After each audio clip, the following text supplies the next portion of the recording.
Doctor ইউনূসের সঙ্গে ভারতের সম্পর্ক, ব্যক্তি সম্পর্ক, হিংসাত্মক যে সম্পর্ক, সেই সম্পর্কটা তিনি রাষ্ট্রের পর্যায়ে নিয়ে এসেছিলেন। বাংলাদেশের সঙ্গে সম্পর্ক খারাপ হওয়াটা প্রতিষ্ঠিত করেছিলেন এবং সেই সময় ভারত বারবার বলা সত্ত্বেও আমরা দেখেছি যে ইসকন নেতা চিন্ময় প্রভুকে মেটিকুলাস ডিজাইনে কারাগারের মধ্যে আটকে রাখার ব্যাপার স্যাপারগুলো তিনি এবং তার আইনমন্ত্রী আসিফ নজরুল তারা নিশ্চিত করেছিলেন। তাতে করে ভারত বারবার প্রতিক্রিয়া দেখাচ্ছিল ঠুনকো অজুহাতে। চিন্ময় প্রভু এবং তার পক্ষের লোকদের দাবি যে মিথ্যা রাষ্ট্রদ্রোহিতার অপরাধে তাকে কারাগারে পাঠানো হয়েছিল। পরবর্তীতে চট্টগ্রাম কারাগার অঞ্চলে একটা বিক্ষোভকে কেন্দ্র করে একজন আইনজীবীর মৃত্যু, সেই আইনজীবীর মৃত্যুর কেসেও তাকে ঢুকিয়ে দেওয়া হয়েছিল যখন তিনি কারাগারে অবস্থান করছিলেন। ব্যাপারগুলো সে বেশ মজার ঘটনা ডক্টর ইউনূসের আমলে ঘটেছে। অতঃপর বিএনপির সময়ে এসে চিন্ময় প্রভু 2টা মামলায় হাইকোর্টে জামিন পেলেন। এতদিন পরে যখন চিন্ময় প্রভুর এই জামিনটা হলো, সেটা প্রায় 1.5 বছরের বেশি হয়ে গেল, জামিনটা হলো, তখন কি এরকম সম্ভাবনা রয়েছে যে তিনি কারামুক্ত হবেন, কিংবা তার কারামুক্তির ব্যাপারে সরকার, ডক্টর ইউনূস সরকারের মতো কোনো ধরনের নিজেদের প্রভাব বিস্তার করার চেষ্টা করবে না? প্রকৃত ঘটনাটা কি? চলুন একটু ভেতরের খবরটা বুঝে ওঠার চেষ্টা করি এই ভিডিওতে। থাকবেন পলিটিক্স টিভির নিয়মিত আয়োজনে।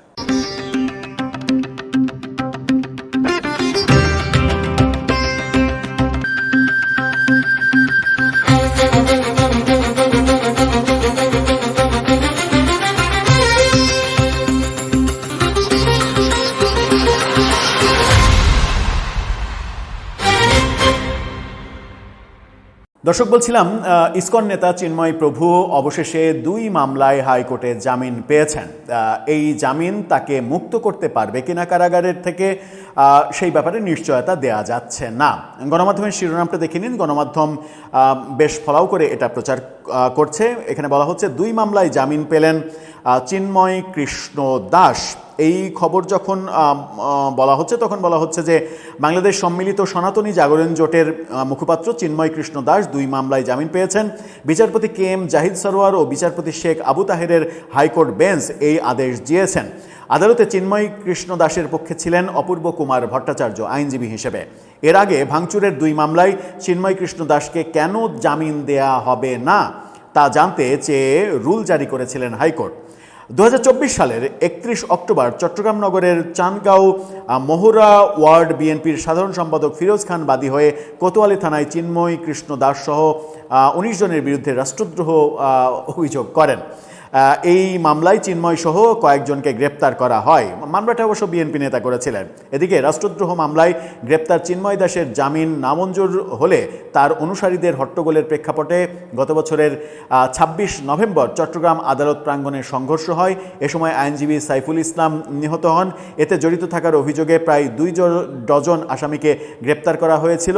এরপর আরও মামলা হয় এবং সেই মামলাতেও চিন্ময় কৃষ্ণকে আসামি করা হয়। বেশ কয়েকটা মামলা রয়েছে এবং গণমাধ্যম যেটা বলছে সেটা হচ্ছে যে এই 2 মামলায় হাইকোর্টে জামিন হলেও তার যেহেতু আরও মামলা রয়েছে এবং সেই মামলাতে এখনও জামিন হয়নি, সুতরাং তার কারামুক্তি এখনই সম্ভব হচ্ছে না, এটা নিশ্চিত করেছেন আইনজীবীরা। আবার যে 2 মামলায় জামিন হলো সেই জামিন স্টে অর্ডার চেয়ে সেটা আবার আপিল বিভাগে আবেদন করা হবে কিনা সরকারের পক্ষ থেকে, সেটারও তো কোনো গ্যারেন্টি নেই। সুতরাং এখনই ব্যাপারটা ঘটছে না তার কারামুক্তির ব্যাপারে। কিন্তু চিন্ময় কৃষ্ণকে জেলে আটকে রেখে বাংলাদেশে এক ধরনের সংখ্যালঘু নির্যাতন করা হচ্ছে, সংখ্যালঘুদের জন্য আদালতকে প্রভাবিত করে রায় অন্যদিকে নেওয়া হচ্ছে, এরকম অভিযোগ ইউনূসের আমলে আমরা অনেক শুনেছি।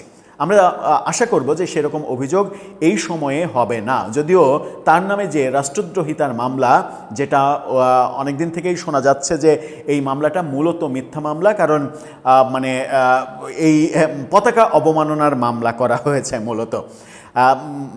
মজা লাগে আসলে। চিন্ময় কৃষ্ণ দাসকে যদি রাষ্ট্রদ্রোহ মামলায় আপনাকে জেলে রাখতে হয় 1.5 বছরের বেশি সময় ধরে, তাহলে এই মুহূর্তে না, ডক্টর ইউনূসের সময়ে বহু মানুষের রাষ্ট্রদ্রোহে মামলায় কারাগারে থাকা না, ফাঁসির আদেশ হওয়ার মতো অপরাধ করতে আমরা দেখেছি, ওপেনলি বলতে দেখেছি আমরা 16 ডিসেম্বর বিজয় দিবস মানি না, 26শে মার্চ স্বাধীনতা দিবস মানি না, জাতীয় সঙ্গীত হিন্দু একজনের লেখা জাতীয় সঙ্গীত মানি না, এটা পাল্টাতে হবে, এই ব্যাপারগুলো তো ওপেনলি দেখেছি। মুক্তিযুদ্ধে 30 লক্ষ শহীদ হয়নি, এটা মাত্র 2000 শহীদ হয়েছে, 3000 শহীদ হয়েছে, সেটাকে মানে 3000কে মানে 3 মিলিয়ন বলা হয়েছে, 30 লক্ষ বলা হয়েছে, এই ব্যাপারগুলো তো বলতে শুনেছি। এগুলো তো একেবারে স্পষ্ট। মানে আপনি যদি পতাকার অবমাননা করেন, জাতীয় সঙ্গীতের অবমাননা করেন, আপনি যদি মানে বিজয় দিবস না মানেন, স্বাধীনতা দিবস না মানেন, এটা কি রাষ্ট্রদ্রোহিতা না? তো এই রাষ্ট্রদ্রোহিতার মামলায় তো অনেকের ফাঁসি হয়ে যাওয়ার কথা। একজনও কি গ্রেপ্তার হয়েছেন? নাকি বহাল তবিয়তে ডক্টর ইউনূসের সাঙ্গপাঙ্গ হিসেবে বাংলাদেশে 1.5 বছর ক্ষমতা উপভোগ করেছেন? প্রশ্নটা থেকেই যায়। দর্শক, আপনার কাছেও সেই প্রশ্ন, উত্তর জানিয়ে লিখতে পারেন আমাদের কমেন্ট বক্সে।